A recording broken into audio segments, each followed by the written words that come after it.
Hello friends, welcome to Priya சமையல். இன்றைக்கி நம்ம சேனலில் சோயா சங்க்ஸ் ஃப்ரை ஈவினிங் ஸ்நாக்காக எடுத்துக்கலாம், இல்லை ரசம் சாம்பார் கூட சைட் டிஷ்ஷாக எடுத்துக்கலாம். எப்படி பண்ணுறதுன்னு வீடியோக்குள்ளே போய் பார்க்கலாம்.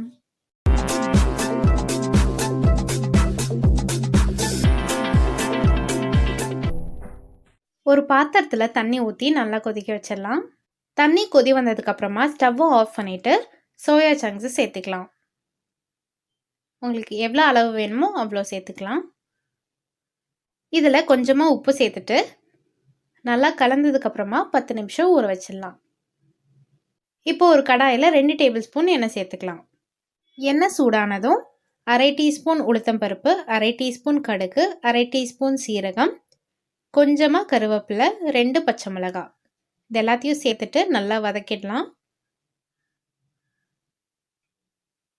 இது கூட 1 டீஸ்பூன் இஞ்சி பூண்டு விழுதும் சேர்த்துக்கலாம்.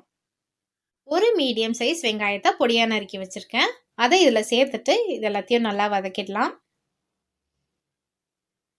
ஒரு மீடியம் சைஸ் வெங்காயம் எடுத்திருக்கேன். அதுக்கு 1.5 மீடியம் சைஸ் தக்காளி சேர்த்துட்டு வதக்கிடலாம்.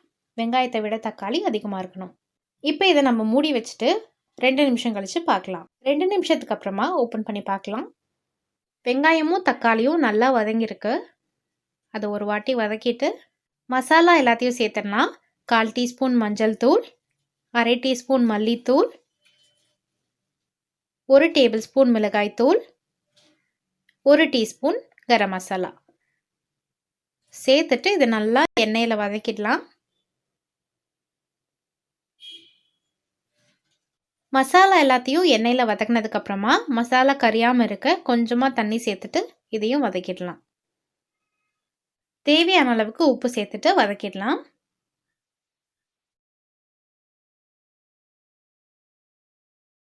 இந்த ஸ்டேஜில் ஊற வச்சிருந்த சோயா சங்க்ஸ் எல்லாத்தையும் தண்ணி இல்லாத மாதிரி நல்லா புழிஞ்சிட்டு இந்த மசாலாவில் சேர்த்துடலாம். சேர்த்ததுக்கப்புறமா நல்லா வதக்கிடலாம். இதை நம்ம ஒரு மூடி போட்டு மூடி வச்சுட்டு 3 நிமிஷத்துக்கு அப்புறம் பார்க்கலாம். 3 நிமிஷத்துக்கு அப்புறமா நம்ம ஓப்பன் பண்ணி பார்க்கலாம். சோயாவில் தக்காளி, வெங்காயம், இந்த மசாலாலாம் நல்லா கூட்டாயிருக்கு.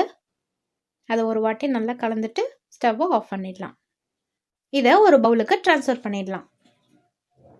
கொஞ்சமாக நறுக்கின மல்லி இலையை மேலே சேர்த்துக்கலாம். இப்போ நம்மளுடைய சுவையான சோயா ஃப்ரை ரெடி ஆயிடுச்சு. இந்த வீடியோ உங்களுக்கு பிடிச்சிருந்தா மறக்காம பிரியா சமையலை சப்ஸ்கிரைப் பண்ணுங்க, லைக் பண்ணுங்க, ஷேர் பண்ணுங்க. நம்ம சேனல்ல உங்களுக்கு எந்த மாதிரி ரெசிபிஸ் எல்லாம் வேணும்னு கமெண்ட் பண்ணுங்க. தேங்க்யூ ஃபார் வாட்சிங்.